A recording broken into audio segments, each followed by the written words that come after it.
আজকে প্রায় 8 থেকে 10 ঘন্টা জার্নি করে অপর একটি ভূস্বর্গ বদ্রীনারায়ণ ধামে এসে পৌঁছেছি। বদ্রী বিশালের এই ভ্যালিতে আমরা পৌঁছানোর পর আমরা এখন বদ্রীনারায়ণ দর্শনে বেরিয়েছি।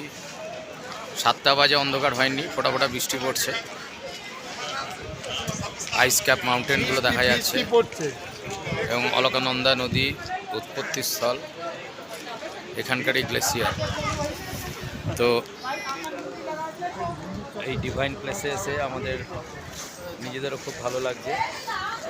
আমরা জিএমবিএন যে কটেজ আছে সেখানে আমরা ডরমেটরি নিয়েছি, আর আমরা এখনই পুজো সেরে রাখবো। কাল সকালে মানাগ্রাম থেকে আমরা বেরিয়ে যাবো সোজা হরিদ্বারের উদ্দেশ্যে।